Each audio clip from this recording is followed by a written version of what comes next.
All right, the assignment this week is to do some more sketchbook work. This time we're gonna get out there and draw people in the world around you.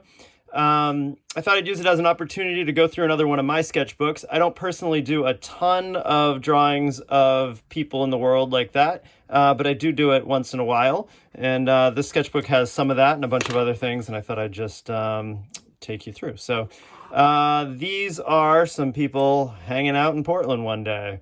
Just some really quick sketches. I don't think any one of these people took more than about 30 seconds. And that can be a really wonderful practice to just try to see how quickly you can catch somebody before they move on, because of course none of them knew that I was drawing them. Got a few different people here. Just some quick sketches. This one, a person reclining, and I think she must have gotten up and left before I got to her head. So some different things there. What else we got here? Go on to some other things in this sketchbook. This is the kind of drawing that I usually do, as you saw before. This one was in Baxter State Park up at Chimney Pond. And a camping clothesline drawing there. Piece of interesting bark that I found. Never really finished that one. Beach scene.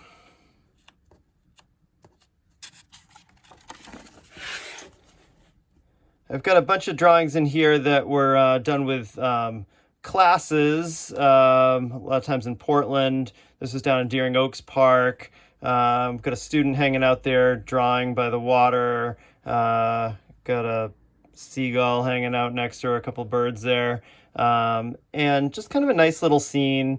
I talk about doing thumbnail sketches. You can actually see this one maybe start off with the idea of it being a slightly bigger rectangle and then shrunk down a little bit, liking to get it into the rectangle and find a composition. That tree provides a nice solid dark and something to kind of lead your eye into the scene. Some urban sketching here. This was at the in the garden behind the historical Society in Portland. When I do draw people, I like to put them in the context of the the scene where I find them, and this is of course in front of the Portland Museum of Art. And I've got a couple of my students here sketching. Got some pigeons hanging out there. There's always pigeons around there. And just kind of an interesting scene. I was really struck by that tree against the architecture. I work with different media sometimes. You've seen a lot of my pencil and white chalk drawings. This one is working with a black marker and then oil pastels to build up some color there.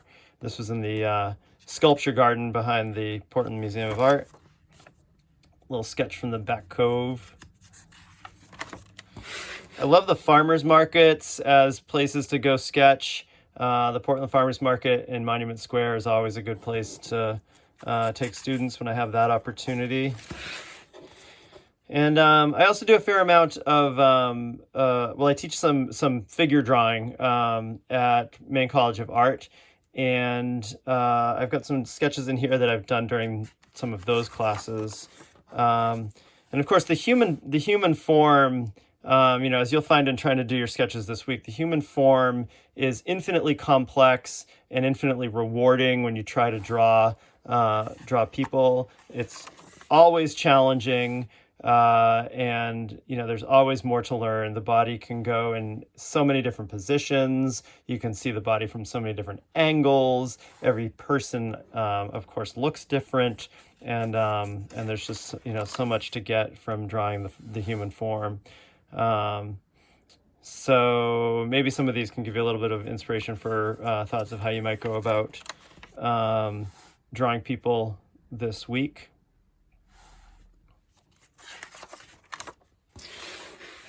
Back to my more standard fare of drawing in the wilderness. This is another one at Baxter State Park. A scene out the window of the library in Damerscota.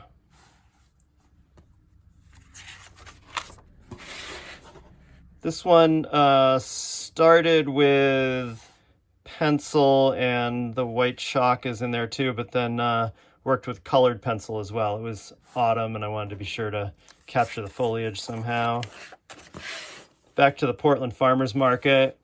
Always looking for interesting compositions and interesting relationships. So just looking at, like, you know, the triangle of this tent and this other tent here and the white sky and how those play off of each other, and getting the monument there, the figure in the monument, silhouetted against the sky, sort of intentionally getting that in a spot where it would really, you know, show off really well in that drawing.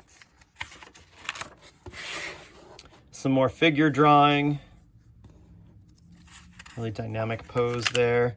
Anytime I have students drawing models, I also have the students themselves as models that I can sketch if I want to. That one was playing around with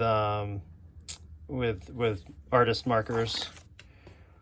And another one in Deering Oaks Park with someone's backpack and maybe a bin of art supplies or something there next to this really cool tree.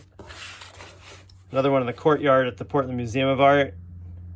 Just struck there by the light and the seagulls. Some more students at work in Portland.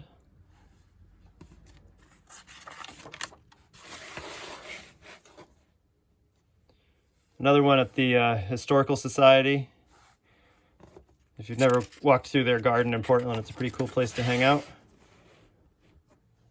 One that's not quite finished, but you see how I might go about doing a tree. Sometimes I think, how do you draw a tree without trying to draw every single leaf?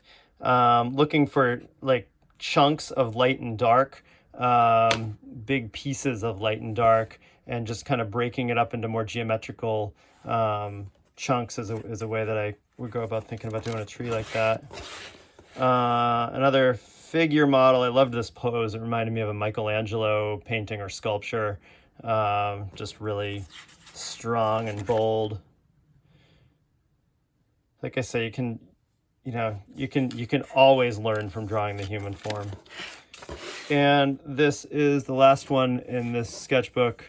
A drawing I really like, this sort of existentialist drawing student working to try to capture that skeleton in the room in front of her. So I hope this provided a little bit of inspiration. I really look forward to seeing what you guys do with your drawings this week. Thanks, everybody.